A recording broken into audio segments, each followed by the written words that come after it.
Assalamualaikum warahmatullahi wabarakatuh. Waalaikumsalam warahmatullahi wabarakatuh. Selamat pagi dan salam sejahtera untuk kita semua. Yang terhormat Bapak Pimpinan kita, Bapak Denis Panji Hanafi, rekan-rekan tim serta seluruh peserta rapat yang saya hormati. Puji syukur marilah kita panjatkan kehadirat Tuhan Yang Maha Esa, karena atas rahmat dan karunia-Nya kita dapat berkumpul di ruangan ini dalam keadaan sehat walafiat untuk melaksanakan rapat keluhan konsumen pada hari ini. Rapat pada hari ini bertujuan untuk membahas berbagai masukan, kritikan maupun keluhan dari konsumen yang telah kita terima, serta mencari solusi terbaik agar pelayanan dan kualitas produk kita dapat terus meningkat. Selanjutnya, marilah kita dengarkan sambutan dan pembukaan oleh Bapak Pimpinan kita kepada Bapak Denis Panji Hanafi. Dipersilakan. Selamat pagi, rekan-rekan semua. Pagi, Pak. Terima kasih sudah meluangkan waktu untuk hadir pada rapat hari ini. Agenda kita kali ini cukup penting, yaitu membahas mengenai keluhan konsumen yang belakangan ini mulai meningkatkan dan berdampak pada citra perusahaan. Saya ingin bersama-sama meninjau akar permasalahan secara objektif. Apakah berasal dari sisi produksi, pemasaran, layanan, personalia, atau mungkin juga pengelolaan keuangan yang berpengaruh terhadap kualitas produk dan layanan kita. Saya harap setiap divisi dapat menyampaikan pandangan secara terbuka namun solutif. Tujuan rapat ini bukan mencari siapa yang salah, tapi untuk memastikan bahwa keluhan konsumen bisa segera ditangani dengan langkah yang tepat, cepat, dan berkelanjutan. Baik, tanpa berlama-lama, mari kita mulai dengan laporan singkat dari divisi pemasaran terkait rekap keluhan konsumen yang masuk sama bulan ini. Baik, terima kasih kepada Bapak Pimpinan atas sambutan serta masukannya.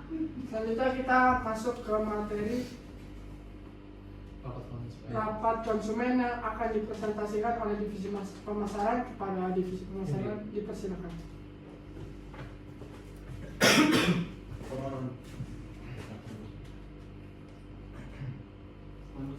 Baik, sebelumnya selamat pagi para Bapak Direktur terhormat dan juga para yang saya hormati, para divisi, dari divisi keuangan, divisi produksi, divisi personalia dan juga sekretaris. Mohon izin saya mempresentasikan apa yang saat ini terjadi, yaitu keluhan konsumen.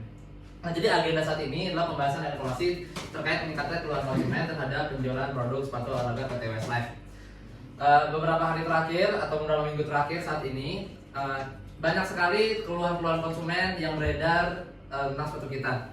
Ada yang di Instagram, ada yang di TikTok, ada juga yang langsung ke website. Di situ mereka mengeluarkan keluhan-keluhan tentang sepatu kita.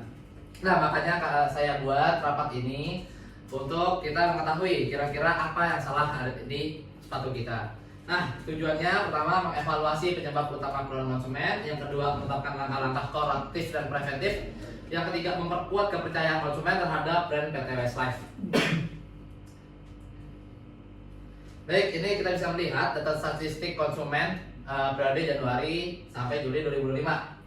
Nah, kasus yang cukup banyak adalah yang ukuran tidak sesuai. Ya, jadi ukuran tidak sesuai ini adalah sangat dominan yang berasal dari ukuran produk yang tidak sesuai dengan pesanan.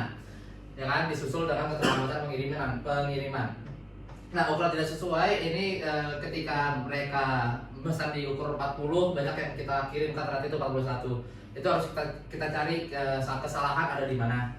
Lalu perbedaan warna katalog dengan produk asli berada di posisi ketiga, menunjukkan adanya celah dalam komunikasi visual pemasaran. Ini setelah kami audit dari divisi pemasaran apa yang salah di kami, dan ternyata itu komunikasinya banyak yang kurang, yaitu miskom, di mana dari divisi distribusi kurang berkomunikasi. Sementara itu respon customer service lambat menjadi keluhan paling kecil, tetapi tetap signifikan karena berhubungan langsung dengan kepuasan pelanggan. Ternyata dari customer service itu banyak yang telat untuk merespon tentang keluhan-keluhan. Lalu dari interpretasi bisnis, keluhan terkait ukuran menandakan perlunya peningkatan tahap pada tahap quality control dan final inspection sebelum pengiriman. Masalah yang kedua adalah masalah pengiriman, mengindikasikan masih lemahnya koordinasi antara bagian logistik dan pihak ekspedisi. Ya, lalu berikutnya ada perbedaan warna, mencerminkan ketidaksesuaian antara promosi digital dan realitas produk fisik, berpotensi menurunkan kepercayaan terhadap brand. Lalu respon customer service bisa menjadi sinyal bahwa jumlah staff belum memadai untuk menangani peningkatan jumlah pelanggan setelah ekspansi penjualan online. Lalu berikutnya adalah tren peningkatan keluhan konsumen. Ini dari bulan Januari hingga bulan Juli grafiknya terus meningkat, tidak ada penurunan. Berarti ada yang salah di sini. Nah, jadi peningkatan keluhan sebesar 110% dari Januari 21 kasus ke Juli 44 kasus. Lalu kenaikan paling signifikan terjadi antara Juni ke Juli, yaitu kurang lebih 6 komplain ataupun 15,8%. Pola ini menunjukkan tren naik yang konsisten tanpa adanya bulan penurunan. Lalu dari interpretasi bisnis, lonjakan komplain Juli 2005 berkorelasi dengan meningkatnya volume penjualan selama program mid-year sport sale. Beban produksi dan distribusi meningkat drastis, sementara kapasitas SDM dan sistem pengawasan mutu belum disesuaikan. Lalu indikasi adanya bottleneck di bagian kontrol kualitas dan pelayanan pelanggan. Bila tren ini tidak ditangani, potensi keluhan pada triwulan berikutnya bisa menembus lebih dari 60 kasus per bulan. Lalu ini kita bisa melihat analisis akar masalah. Kalau misalnya masalah tentang obat sesuai, maka kita harus mencari di produksi kenapa bisa tidak sesuai. Dan kemungkinan penyebabnya itu ada human error dan quality control yang kurang ketat.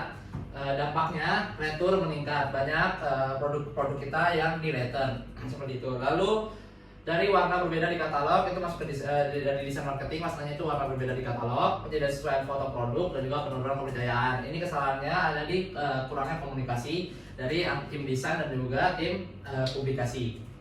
Lalu berikutnya pengiriman terlambat, koordinasi logistik itu karena penyebabnya itu karena koordinasi logistiknya kurang efisien, dampaknya keterlambatan pembayaran. Lalu dari customer service, permasalahan itu responnya lambat, penyebabnya tenaga CS terbatas. Berarti kita bisa mengambil kesimpulan bahwa dari tim personalia mungkin bisa mengambil pegawai-pegawai baru di tenaga customer service. Dampaknya ketidakpuasan pelanggan. Lalu ini akan dijelaskan oleh divisi produksi. Baik, terima kasih atas pemaparan materinya dari divisi pemasaran. Izinkan saya untuk menjelaskan dari divisi produksi, yaitu adalah evaluasi dampak terhadap kinerja perusahaan. Yang pertama adalah dampak internal, peningkatan biaya return dan pengiriman ulang produk. Selanjutnya adalah penurunan efisiensi produksi akibat fokus pada penanganan komplain.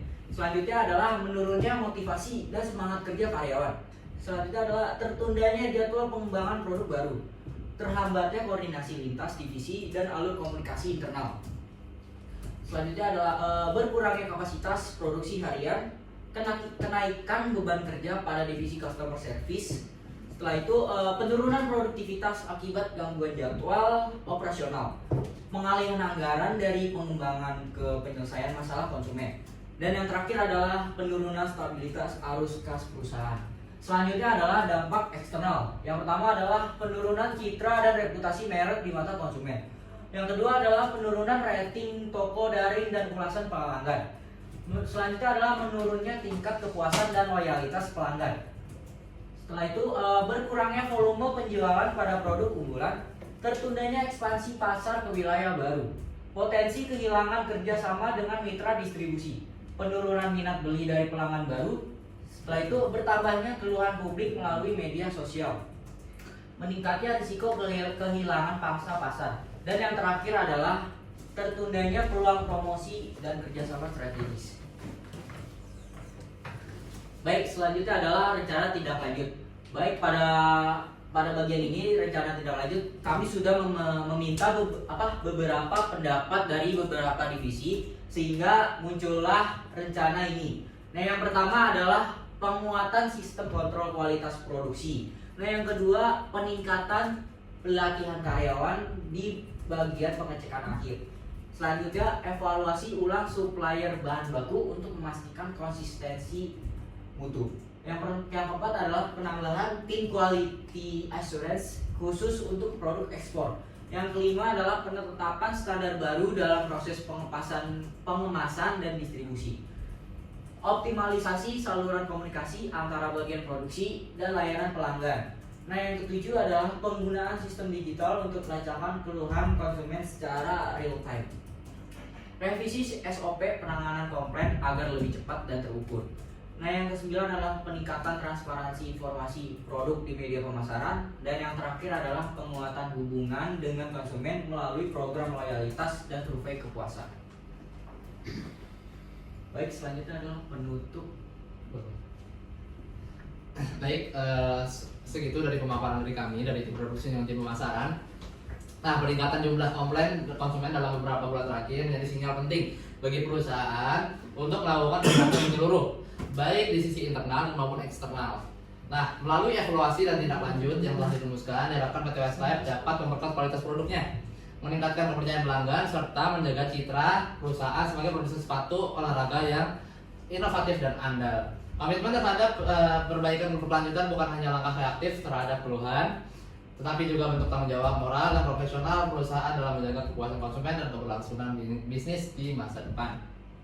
Baik, dari kami itu saja mungkin yang bisa kami presentasikan. Kami kembalikan kepada sekretaris. Baik, terima kasih kepada divisi pemasaran dan divisi produksi yang sudah memaparkan materinya. Selanjutnya akan ada sesi tanya jawab antar divisi. Baik, saya Abi dari divisi Personalia. Saya ingin tanya, kalau misalkan kita sudah membuat evaluasi, nah ternyata evaluasi tersebut tidak guna di tahun-tahun berikutnya, itu kan apakah ada cara lain supaya tidak banyak keluhan seperti ini? Itu aja. Terima kasih. Oke, izin menjawab. Mungkin maksud Abi bagaimana jika evaluasi ini tidak berkelanjutan? Maksud gimana? Kan udah buat evaluasi, ternyata evaluasi itu tidak berguna di tahun-tahun berikutnya, masih aja banyak keluhan gitu loh. Nah, makanya kita perlu namanya tindak lanjut. Oke, setelah evaluasi ini, saya berharap bahwa akan ada tindak lanjut. Dari sini, dari divisi personalia pun itu ada yang perlu diperbaiki, bahwa perlu penambahan dari sistem dari penambahan tenaga kerja seperti itu.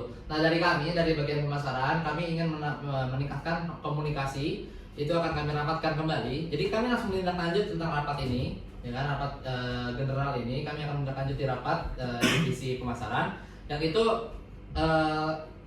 semoga dengan kita mengevaluasi dan memberikan tindak lanjut akan mengurangi yang namanya keluhan konsumen seperti itu. Jadi bagaimana caranya biar evaluasi ini bisa memperbaiki seterusnya sehingga tidak ada evaluasi yang sama, maka setiap kita keluar dari sini saya harap bahwa adanya namanya tindak lanjut seperti itu. Baik, terima kasih. Terima kasih. Baik, terima kasih kepada divisi personalia yang sudah bertanya kepada divisi pemasaran. Selanjutnya penutup yang akan disampaikan oleh Bapak pimpinan kita kepada Bapak Denis Panjarafi, dipersilakan. Baik, setelah kita mendengar paparan dan tanggapan dari seluruh divisi, dapat kita simpulkan bahwa masalah keluhan konsumen ini memang bersumber dari beberapa aspek yang saling berkaitan. Ada kendala pada proses produksi yang berdampak pada kualitas barang, keterlambatan dalam pengiriman yang menurunkan kepuasan pelanggan, serta kurangnya komunikasi yang cepat dan jelas antara pihak pemasaran dan konsumen. Dari sisi keuangan perlu diberlakukan peninjauan kembali terhadap pembagian anggaran. Setiap divisi dapat menjalankan tugasnya tanpa hambatan operasional. Sementara itu, divisi personalia juga perlu memperkuat kedisiplinan dan koordinasi antar karyawan agar proses kerja berjalan lebih efisien dan selaras dengan target perusahaan. Saya harap hasil rapat hari ini menjadi langkah awal untuk memperbaiki sistem yang masih kurang efektif.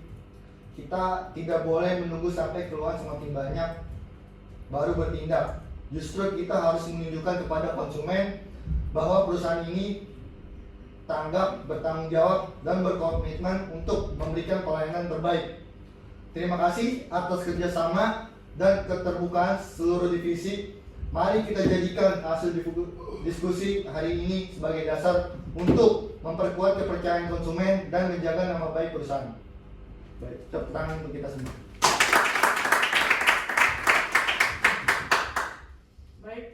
kita telah sampai di penghujung acara rapat keluar konsumen pada hari ini. Terima kasih kami ucapkan kepada seluruh peserta rapat yang telah memberikan perhatian, masukan dan solusi yang sangat berarti bagi peningkatan pelayanan perusahaan kita ke depannya. Semoga dengan adanya rapat hari ini bisa memperbaiki kualitas pelanggan dan konsumen kita. Akhir kata, mari kita tutup rapat ini dengan rasa syukur dan semangat untuk berbenah demi kepuasan pelanggan yang baik. Terima kasih atas kerjasama dan partisipasinya. Selamat pagi. Selamat pagi. Baik, Pak. Terima kasih.